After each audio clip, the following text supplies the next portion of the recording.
Imagination gives you a high-fidelity simulation.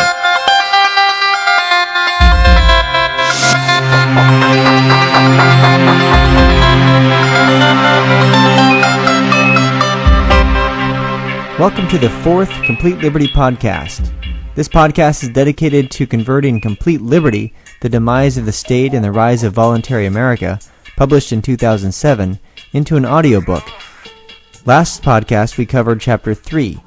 This one will take on Chapter 4, The Immorality of Politics. So let's begin.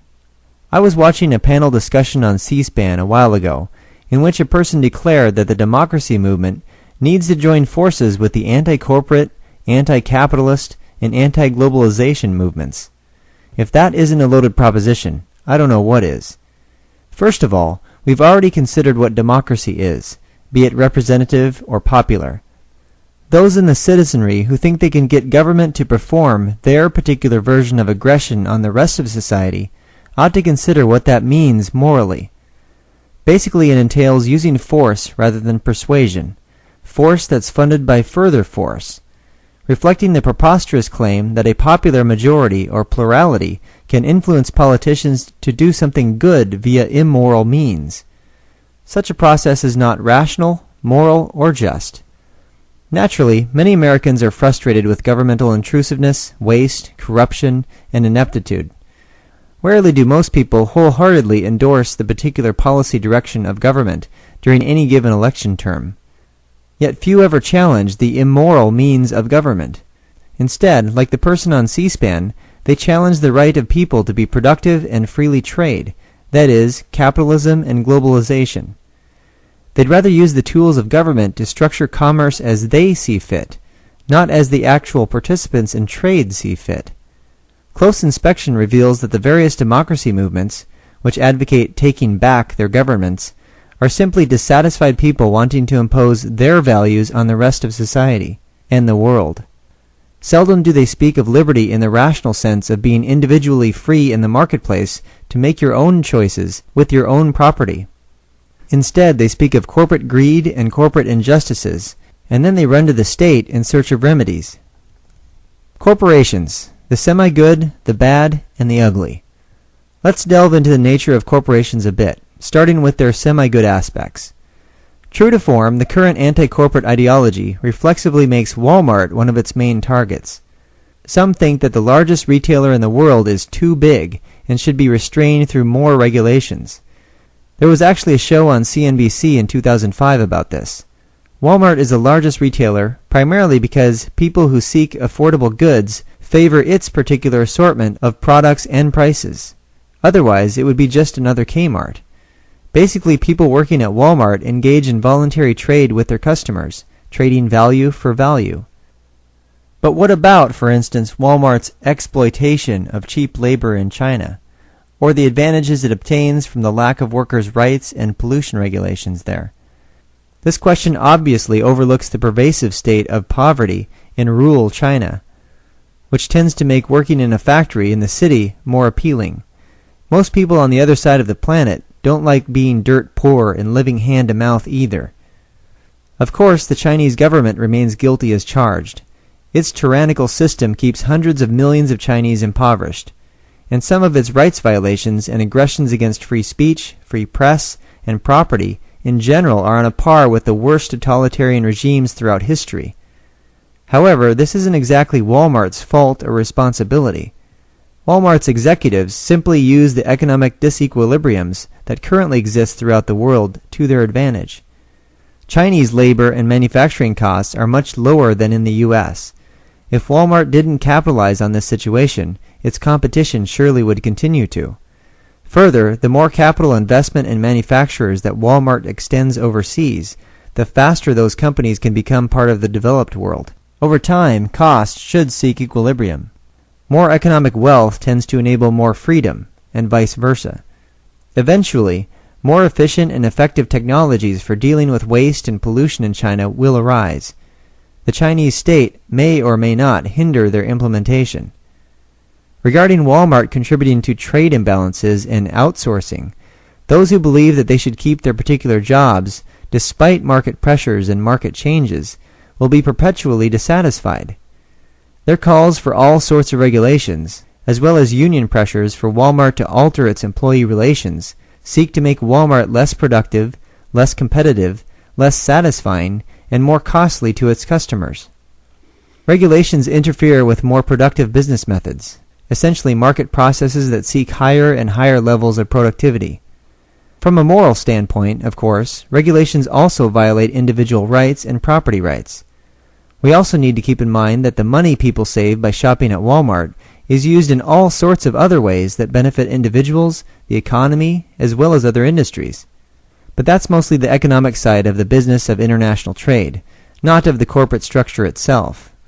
As usual, the political side is much less savory. If only the anti-corporationists, anti-capitalists, and anti-globalizationists would make this necessary distinction.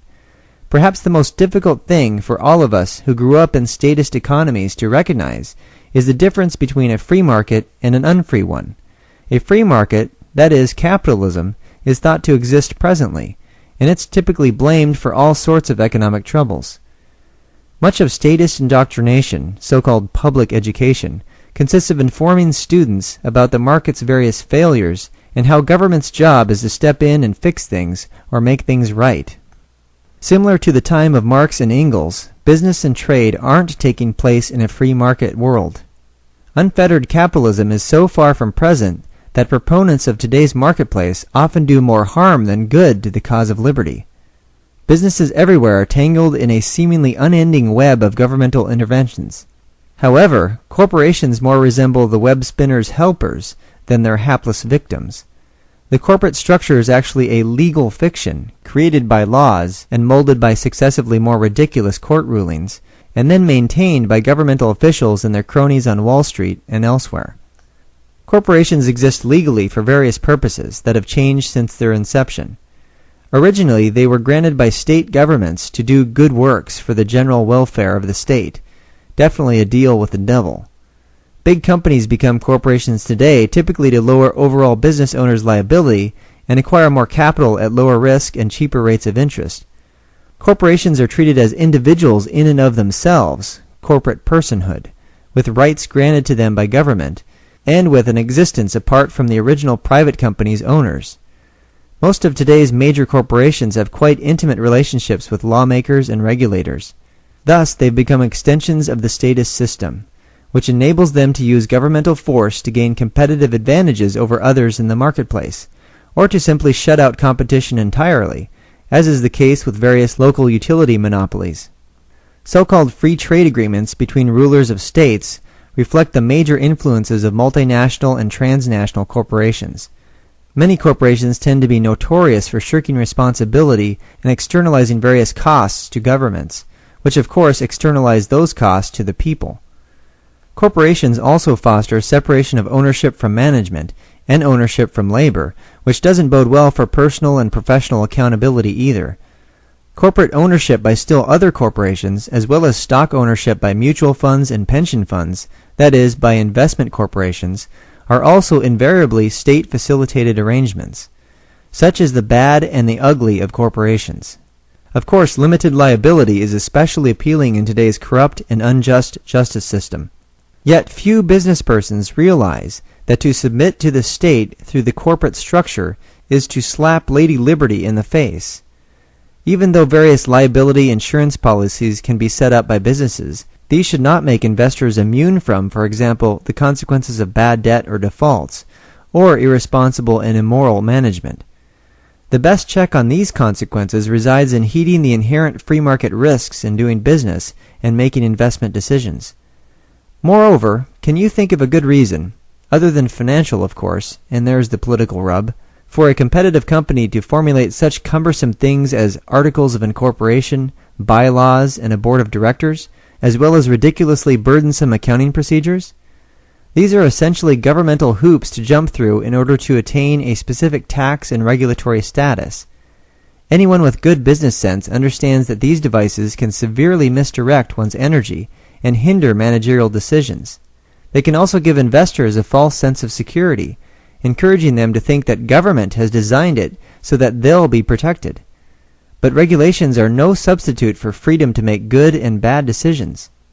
When the two founders of Google went public, for instance, they realized that this issue of choice would become compromised. Essentially, they wouldn't be able to make quick, rational decisions on the fly anymore. They were going to become constrained by a committee of board members and their shareholders, and thus less streamlined and less flexible from a managerial standpoint. Contrary to corporate dogma, a managerial standpoint is one of the main considerations for business viability and thus satisfied customers. It's not to maximize shareholder wealth. We must acknowledge the fact that the state has basically won when businesses use statist mechanisms to do business. Fascism and corporate welfare then become effectively entrenched, and business is done by permission and assistance from bureaucrats, both political and corporate. In a just legal system, this unprincipled, pragmatic behavior would definitely fade away, and reputation and responsibility would be greatly revitalized. Currency that's grounded in, for example, the gold standard, would be readily available at market rates, determined by buyers and sellers at market-created and market-regulated, meaning consumer-regulated, financial institutions. Certainly, agencies such as the Securities and Exchange Commission and the Federal Trade Commission represent the giant elephants in the room in today's securities and investment banking markets. Until these beasts are slain, along with the other beasts in the room, the U.S. Treasury, Federal Reserve System, and all its assorted financial and legal instruments, we can only speculate how financial and big business markets would shape up. Currently, they are a cesspool of corruption and a labyrinth of legal complexities, devised by politicians, regulatory officials, securities lawyers, and their accomplices on Wall Street, essentially financial enterprises in the business of lobbying for more governmental policies and regulations in their favor, in order to become even more filthy rich. The general legal framework involving our print-on-state demand fiat currency fosters, among other sordid things, an overextension of credit and accumulation of debt. The average CEO's multi-million-dollar salary and stock options ought to make one follow the money trail in these matters. Additionally, the various exchange rates for American and foreign fiat currencies reflect what happens to monies controlled by governments. This takes us back to the Walmart phenomenon, arguably the largest business on the planet. Perhaps a major factor in people shopping at Walmart for the lowest possible prices is the nature of the present economy. Big box stores in general have thrived as people have found it more cost-effective to be prosumers or do-it-yourselfers rather than paying for professional services or for better customer service and higher quality products, which smaller businesses might offer. Standard of living and real wages haven't really increased over the last few decades, when you crunch the numbers in a fair way. And personal debt, both credit card and mortgage, has ballooned into many trillions of dollars. A negative savings rate accompanies this unfortunate situation. So, a couple significant things are probably helping to keep the American economy from overtly tanking. Advances in computer and information technologies and Walmart's enormous economies of scale, which depend heavily on the former. Their finely tuned computerized inventory and cost management systems are case studies in efficiency. Maybe in the truly free and much more prosperous economy of the future, more consumers would shift their focus away from price as the primary factor in their buying decisions to other aspects, such as impeccable quality or a sublime shopping experience. Or, more consumers may base their purchasing decisions on the reputations of each manufacturer's employee or supplier relations, and relations with other states. However, successful companies such as Walmart, absent their corporate structure, might likely respond to these shifts in consumer preferences. The free market always encourages businesses to become as efficient as possible, which entails implementing the technologies to do so. Well, that's the mixed bag of corporations. Rather than clamor for more regulations on them, in the name of social responsibility, community interests, and environmentalism, activists should seek the discontinuance of state-created corporate structures entirely. Those who malign corporations must first challenge the institution of the state and its practices that have spawned them. After all, we can always decide not to do business with various corporations, and they won't come to our doors demanding unearned money. The same can't be said of the state. Let's explore the nature of regulation further. Although at this point, you might want to put on some rubber gloves and firmly affix a gas mask. The sand and molasses of statism, regulation and preventive law. The alphabet soup of regulatory agencies. The IRS, FDA, EPA, USDA, DEA, FBI, DHS, NSA, CIA, FBATF, ICE, SEC, FTC, OSHA, TSA, NHTSA, DOT, FEMA, etc. Ad nauseum. If only we could keep them stored in a glass jar somewhere, as a showcase of not-so-well-intentioned iniquity. Then again, maybe such a jar just belongs in the trash can. A simple web search for statist regulatory bodies will reveal the entire list of ingredients in the alphabet soup. It's a concoction potent enough to make your eyes water and headache, filled with countless departments, committees, boards, commissions, bureaus, services, administrations, authorities, corporations, institutes, offices, and agencies. Sorry, no Ginsu knife set is offered with this mess of goods. But wait, there is indeed more, because this is only a quick mention of what's on the federal level. We shouldn't forget the state, county, city, and town organizations in all their busybody forms and fashions, intent on meddling in all aspects of commerce and trade, from whom and where we can buy a gallon of milk, to how much money gets taken from us in taxes with each gallon of boutique blend of gasoline we pump, to what sort of media content we can see, endless murders and violence on TV, fine.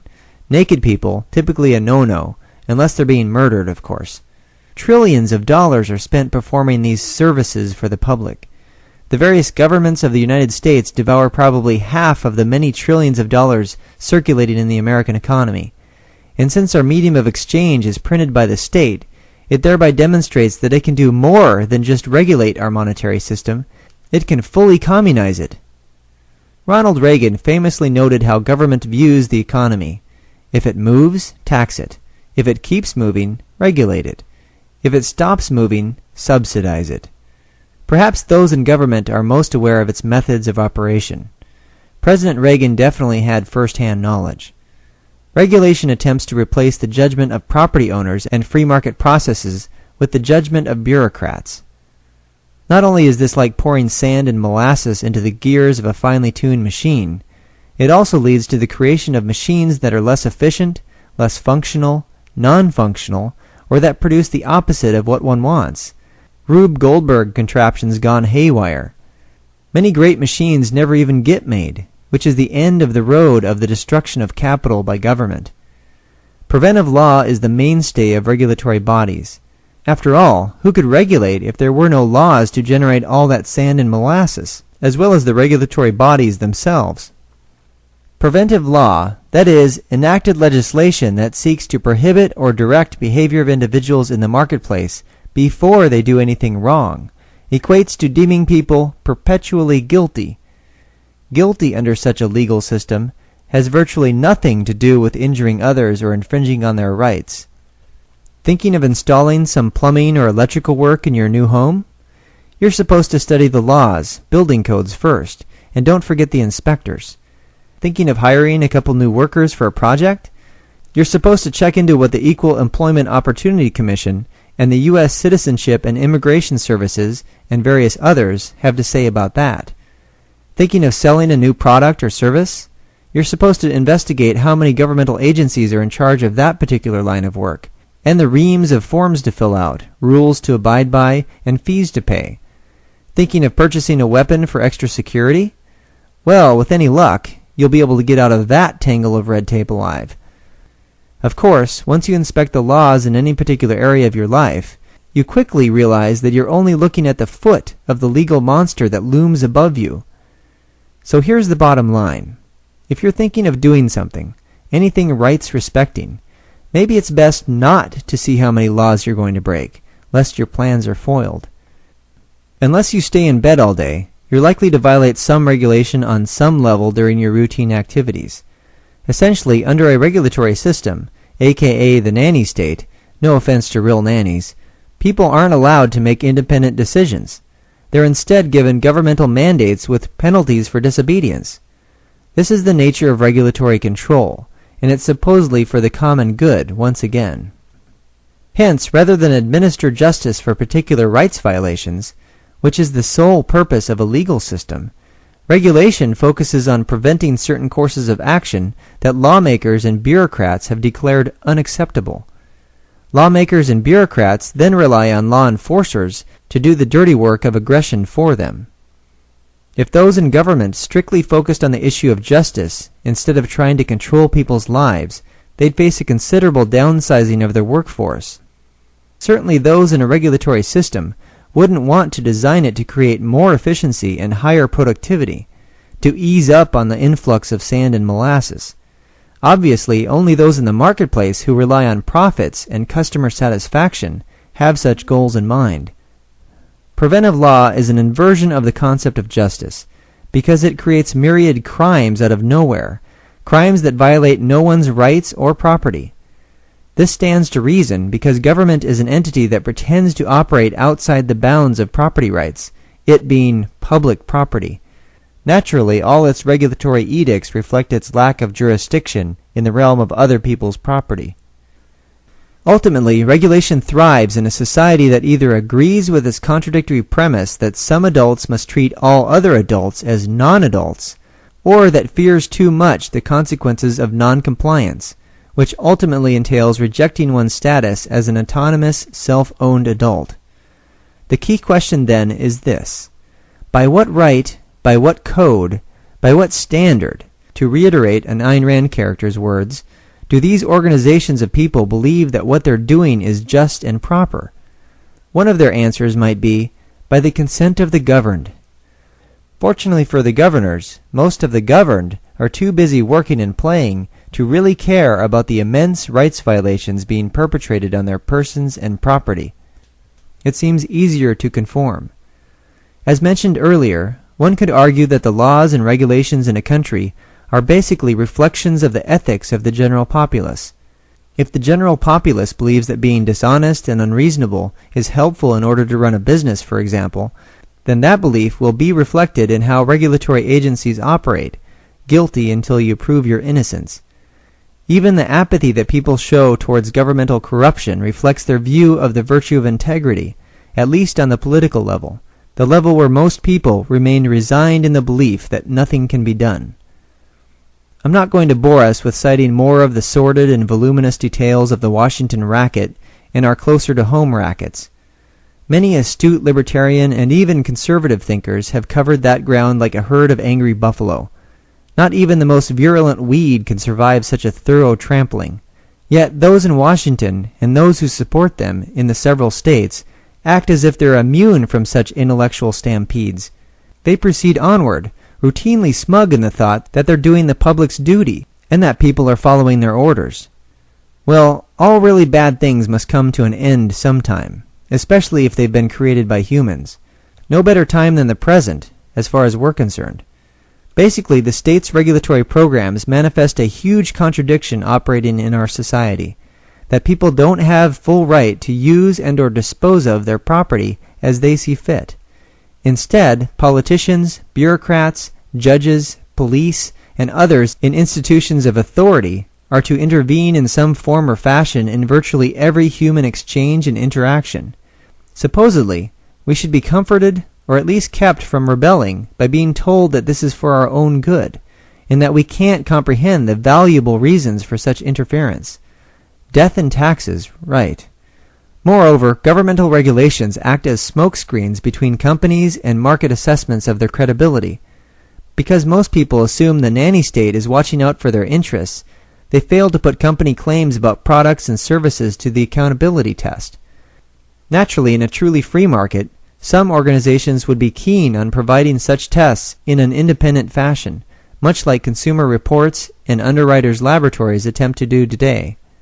Without regulations, companies would have to take full responsibility for their trades. Regulatory agencies couldn't interfere with their thorough evaluation by the marketplace. Further, without the great leveling effect that regulations have on competition in the marketplace, in which every business is supposed to conform to the same rules, consumers would find many more choices regarding who they do business with. Stagnant companies that favor the status quo because of their governmentally regulated market positions would have to change, or lose customers. Yet, we are told that the market sometimes fails.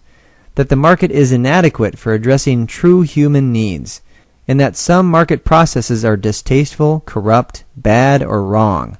Again, people are selfish and greedy. For whom the market fails. For whom does the market fail? That's the question overlooked in these various false accusations. Who exactly is the victim in voluntary exchanges of goods and services between and among volitional beings? Clearly not the individual decision-makers in the marketplace, who obtain what they want and pay for it. Since society is composed of countless such individual interactions, it certainly can't be society that's harmed. And since the alternative to voluntary exchange is forcible exchange, and forcible exchange violates rights and therefore choices, it can't possibly be a better way to get things done in society. Again, to accomplish things by coercing or destroying the very entity capable of making rational choices, a human being, is to contradict the human method of functioning, in favor of something witnessed on the animal channel during predator and prey night.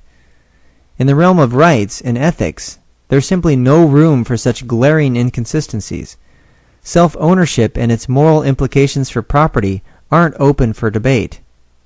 But the institutions of government, being one massive coercive redistribution scheme, dare not pursue this line of logic. That would be equivalent to saying that each individual is sovereign, would it not? Only one correct answer exists to the question of who is harmed by the market: those who want to impose their wills on others. If one's method of operation is to force others to do things, then banning that method is definitely going to cramp one's style. Town, city, county, state, and D.C. officials rely on regulatory opportunities to take from taxpayers through bloated salaries, pensions and welfare benefits, cronyism, private kickbacks, etc. Regulation can also satisfy various power and control cravings and even lessen feelings of occupational unimportance by constantly monitoring other people's occupations. Does anyone seriously believe that unjust power doesn't tend to corrupt even the most well-intentioned and honest individuals? If the money you're spending doesn't come from your own bank account, or even your company's bank account, what incentive will you have to monitor the balance? Further, if you can print and loan yourself funny money and adjust its rates of interest, essentially its time value, why care about financial responsibility? Consider this. If the market were allowed to be free, that is, if individual choices and property were fully respected, then there would be no need for public policies, politicians, elections, bureaucrats, lobbyists, ridiculous rules and regulations, and, for that matter, 90% of the news. Obviously, then, the unrefined sensibilities of those who would otherwise wield coercive power would be harmed, their well-meaning desires to control others would be thwarted, and their supposedly grand plans for society would be nixed. They wouldn't have the option to run the unjust organizations of the state anymore. Further, all the intellectuals who spend most of their waking hours analyzing, theorizing, recommending, and justifying better governmental policies or maintaining the status quo would be left up a specific creek without any paddles. If only they realized that something new and brilliant awaits everyone who chooses to be productive and live by their own efforts, or, under certain circumstances, by the charitable efforts of others who are free to offer help, rather than forced to offer unaccountable, indirect help through taxation. The marketplace welcomes those who take responsibility for their actions and function as independent beings, as adults, able to make good decisions for themselves. Again, a free market provides things in abundance for anyone who accepts the trader principle. It's no surprise that the wealthiest economies in the world are also the freest economies, or at least they're still running on capital accumulated from past economic freedoms, such as our US of A. The poorest people in the richest countries are better off and have many more opportunities than those in less free countries. A truly free market will offer the poor and the not-so-poor a standard of living that they can only yearn for now, as well as enable them to migrate more easily to ever higher levels of income. In contrast, the more controlled an economy is, the more difficult it is to move up the income ladder. Imagine a free world. We really can't overestimate how much regulations negatively affect our lives, liberty, property, and pursuit of happiness. In this day and age of computer gadgets and every presently conceivable technological gizmo within reach of individuals with even modest incomes, you might think it's possible to exaggerate this point. But my point is not that we can't afford many of today's conveniences. Most people can afford an assortment of devices for connectivity, productivity, and entertainment. Instead, my point is that we could afford so much more if we had a non-regulated economy and monetary system that was basically immune to inflation, devaluation, and economic recessions and depressions, the so-called business cycle. In other words, by now, our current state of knowledge and technological capabilities would be far more advanced, perhaps similar to living a few hundred years in the future. Today, for instance, many tech-savvy persons desire better internet access and web capabilities. While ubiquitous Wi-Fi with more bandwidth and convenient interfaces would definitely be great in so many ways, why settle for less? Imagine quick remedies for the injuries and diseases that currently ruin people's lives.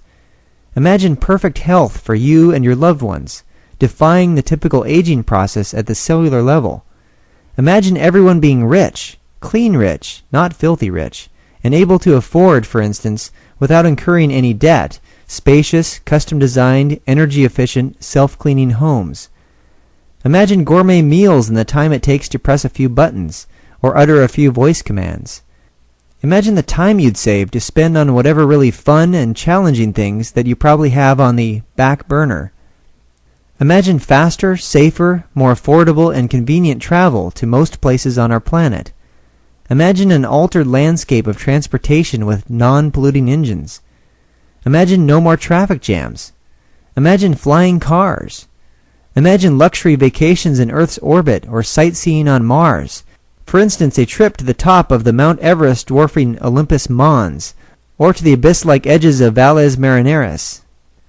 Imagine a week-long astronomy class on the dark side of the moon. Imagine spectacular and thriving cities of new commerce and entertainment on and in the oceans. Imagine human-simulated computer mentors that could answer nearly any question posed by learners of all ages. Imagine personalized computer therapists that could appropriately sense your moods and help you gently relieve stress, or amplify your happiness through a variety of ingenious methods. Imagine being able to be immediately connected to anyone who shares similar experiences, desires, interests, talents, or goals. Imagine a much more informed, interested, harmonious, and happy society, the kind central planners can only dream of, or rather have nightmares about. Imagine the synergistic effects of these and many other wonderful progressions and innovations. I'm sure you have your own variety of great things to add to this list. Regardless of whether or not they're presently achievable, many brilliant advances will certainly be achievable in our lifetime, once we generate a society of complete liberty. And even despite political changes for the better, such technological advances may be somewhat inevitable, given the human discovery process. According to proponents of extropianism and transhumanism, future and human potential philosophies, which include artificial intelligence researchers and optimistic theorists such as Ray Kurzweil, this century will actually be the one in which humanity moves past its prior scientific obstacles and engineering difficulties. Kurzweil's vast, future-oriented technology website covering all aspects of this argument is kurzweilai.net. He and many other futurists assert that a technological singularity will occur once computers surpass the computational abilities of our own brains, a point in time beyond which it's anybody's guess as to what amazing innovations will arise.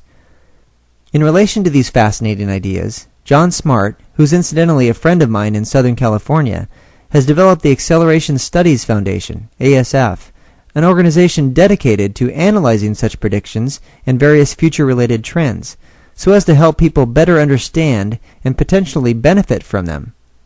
Accelerating.org and accelerationwatch.com are Smart's websites, which contain a wealth of information.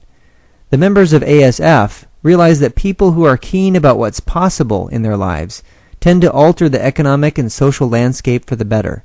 Such people enthusiastically and responsibly embrace each new beneficial human achievement. In other words, they're prepared for the future, and they're happy about change. By the end of this century, we just might have radically new energy devices, 1,000-year lifespans, and virtual reality machines that simulate anything convincingly. These, of course, would be in spite of the government's regulatory system, not because of it. Moreover, to think about all the persons who are currently suffering and dying as a direct or indirect result of our politically created conditions makes this insight even more poignant. We simply don't have centuries or even decades to deal with the extremely important political problems that face us. Technology basically empowers you to pursue a better, healthier, more productive, and more fun life. Regulation retards this empowerment. Retardation is the name of the government's game, coupled with destruction of possibilities and thwarting of individual choices. The various dystopian worlds we tend to see in science fiction movies are usually the result of some combination of futuristic technologies and modern-day regulatory thuggery. This is obviously a very bad mixture. To leave power in the hands of those who are unaccountable is to invite an Orwellian police state into our lives. A nanny state is deplorable in itself, but a police state with advanced technologies to monitor and control Americans is absolutely intolerable, especially for those who understand individual rights and seek a better future for everyone. Effects of government on producers and consumers. As a result of fearing the worst about government's potential dissolution, some might feel inclined to run to its rescue. Some are quick to overlook the unavoidable political contradictions of statism by listing all the services that government offers its customers. Okay, so let's examine the idea of customers a bit more. We should first reflect on the fact that whatever the government does that's considered useful, the market can do it better, at a fraction of the cost. With government, there's no profit motive. Consequently, there's no proper allocation of resources and management of costs. Whether or not we're consumers of governmental services, the control of our property through taxation and regulation hurts each and every consumer of any product or service. It also hurts the homeless, because they typically live on the no man's land of public property, which is entangled by a welfare bureaucracy that encourages self-disempowerment and dependency. Consumers represent all who participate in a market economy, spanning all levels of income. Certainly, producers are the prime movers of any civilization. Inventors, designers, researchers, engineers, entrepreneurs, industrialists, as well as all those who directly and indirectly assist them, contribute to enormous increases in productivity and innovation, regardless of a civilization's stage of development.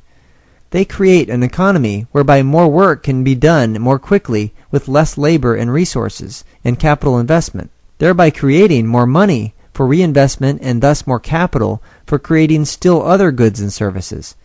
Capitalism, after all, is the economic system of free trade that generates more and better items for the production process, more capital that facilitates more products and services in the market.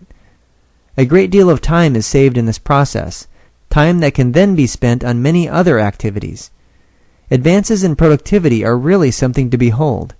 A glance at our world's population statistics and mortality rates over the last few centuries reveals the power of capitalism, or rather semi-capitalism. As we've noted, we also see the effects of a free market most readily in the technology sectors, particularly computers and information systems, as well as the biotech fields that make use of them. The internet and all the industries involving information technology contribute to massive productivity effects. One might even contend that they provide a counteracting buoyancy to the giant lead weight of government around our economy's neck. Without them, we might not be able to keep our heads above the waters of economic ruin. Each producer, from a graphic designer to a peanut farmer, is also a consumer. Aside from basic economic laws such as supply and demand, the prices and available variety of what we can consume are determined by two things in our present society: what government has done to our money, and what government has done to impede, redirect, or stop the flow of information, goods, and services in the marketplace. The state can only be a negative on the economy, which means that it can only be a negative on our individual lives. It doesn't matter if we're picking produce in Southern California or composing a symphony in Michigan. The potential for profit, saving, and investment is greatly diminished in an economy that's prevented or diverted from what it would otherwise do, freely trade. But many still don't believe this. Given that the vast majority of us attended state-run schools, it's not very surprising. Some act as if there were a viable alternative to private property and voluntary exchange, as if there were some middle-of-the-road approach that doesn't cause us too much trouble. Invariably, they want to be able to use the state's tools of force, which again translate into guns pointed at resistant people and jail for the nonconformists at some point, in order to create their version of a so-called fair and level playing field. Those who want to impose economic fairness through politics usually don't care how they achieve it or what this idea really means. It certainly doesn't mean using rational tools of persuasion and example. Schemes of villainy. Some people don't see the benefit of trading in a free and voluntary market. Probably while the ink was still drying on the final draft of the Constitution, unscrupulous individuals brought their particular interests to government to gain advantages. Here's an apt quote by the eloquent 19th century legal scholar Lysander Spooner, writing to then-President Grover Cleveland, the 22nd and 24th President. It should give us an idea of how far we haven't progressed politically. Competing interests will be persistently clamoring for laws to be made in their favor, that in fact the halls of national legislation are to be mere arenas into which the government actually invites the advocates and representatives of all the selfish schemes of avarice and ambition that unprincipled men can devise, that these schemes will there be free to compete with each other in their corrupt offers for government favor and support, and that it is to be the proper and ordinary business of the lawmakers to listen to all these schemes, to adopt some of them, and sustain them with all the money and power of the government, and to postpone, abandon, oppose, and defeat all others, it being well known all the while that the lawmakers will, individually, favor or oppose these various schemes, according to their own irresponsible will, pleasure, and discretion, that is, according as they can better serve their own personal interests and ambitions by doing the one or the other. Was a more thorough scheme of national villainy ever invented? Sir, do you not know that in this conflict between these various, diverse, and competing interests, all ideas of individual rights, all ideas of equal and exact justice to all men, will be cast to the winds, that the boldest, the strongest, the most fraudulent, the most rapacious, and the most corrupt men will have control of the government, and make it a mere instrument for plundering the great body of the people? A better way of describing this situation can't be found. Spooner was a fierce opponent of injustice, and there was plenty of it in America throughout the 1800s. In many respects, it's gotten much, much worse. Between the years 2000 and 2005, the number of registered lobbyists in D.C. doubled to over 34,000. Have you ever heard of K Street? It's the place where lobbyists, many formerly connected bureaucrats and politicians, hang out to feed at the state's trough and peddle their influence. The billions spent on lobbying and the money that politicians pocket is disturbing, to say the least. Most contend it's the cost of doing business with the state. As the well-worn phrase notes, politics is definitely war by other means. The absolute power granted to the institutions of government through taxation and monopolization becomes alluring to those who dispense with free market principles and decide to make immoral deals instead. Politics in midstream becomes a way of life. The greatest disaster is the effect all this has on capitalism's producers and consumers. Many businesses and groups lobby to pass legislation in their favor, to grant subsidies, or to prevent competition.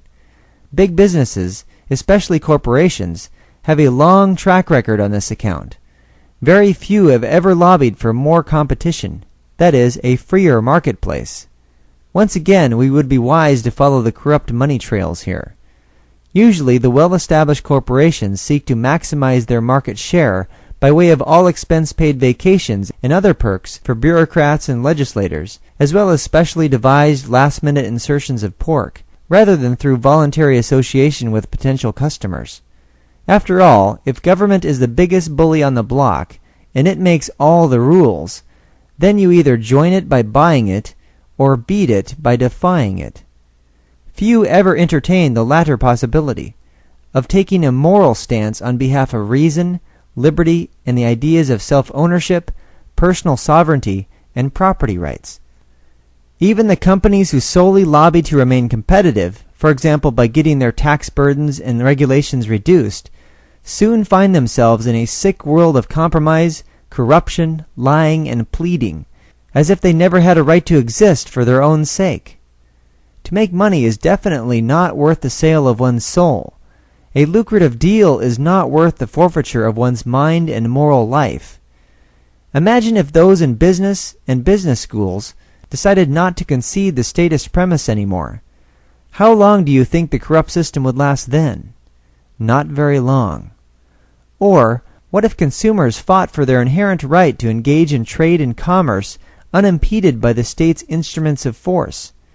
Would this not expose the con game of various special interests that use government to regulate under the guise of promoting such things as public safety or consumer protection or a level playing field? It assuredly would. This is a really old racket that goes back to the guild system, a topic of the next chapter, which excluded cheaper and better competitors' goods and services from the market. The same phenomenon can be found with the opponents of globalization, or free international trade. Similar to those in developed countries, local producers in most developing countries organize and lobby for laws to prevent competition from entering and fostering more appealing products and services at better prices. Political corruption runs rampant, and a toxic combination of a fascist and socialist police state perpetuates itself. This creates entrenched class or caste societies with little outside investment and choices in the marketplace.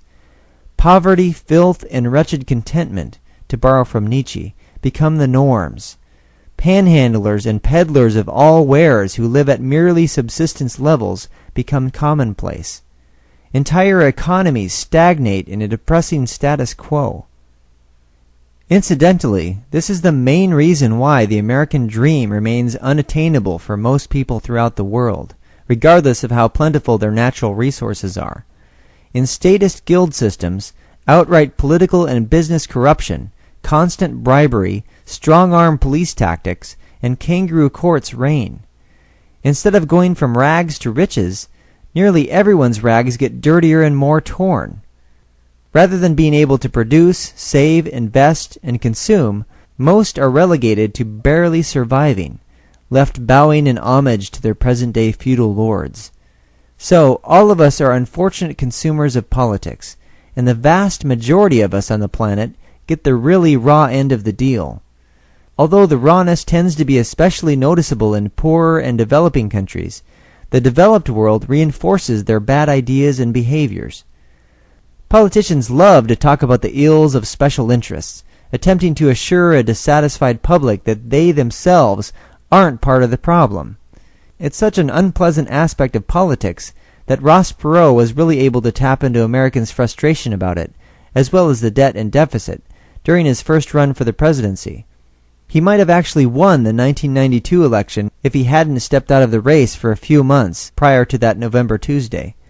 Perot based his campaign on a promise to get rid of lobbyists in $1,000 suits and alligator shoes walking the halls of Congress, as well as on a pledge to deal with the immense federal debt piling up. He wanted to run the executive branch like a business, for he himself was a successful billionaire. Needless to say, this resonated with the American public. Heck, I even voted for the guy, back in my naive days, of course, a year before reading Atlas Shrugged. Upon reflection, however, Perot's rhetoric exposed one of the biggest fallacies about government. Even if you have the most consistent political principles, and Perot certainly didn't, for instance being for various taxes and regulations and against aspects of global trade, there's a fundamental difference between the way a business works and the way government works. Businesses seek profits and rely on good reputation, whereas government forcibly takes money from its customers and depends on its coercive monopoly status to stay in business. Not even the most erudite business owner can manage such an immoral organization properly. The only proper thing to do is to devise a plan to close up the whole coercive shop and ask one's workers to find productive work. In a marketplace now yielding plentiful opportunities for creative projects as diverse as one's interests, passions, talents, skills, and abilities. Only then will both producers and consumers be free to gain and keep values as they see fit, according to their own needs and interests. This concludes Complete Liberty Podcast number 4. Podcast number 5 will cover Chapter 5 of Complete Liberty, Ending Authoritarianism and Modern-Day Guilds. Thanks for listening, and if you have any comments or questions, feel free to email me at wes@completeliberty.com. Of course, you can also go to the website completeliberty.com, and there you'll find a link to the Libsyn page, which has the show notes and information about the electronic music that I'm using for the buffers.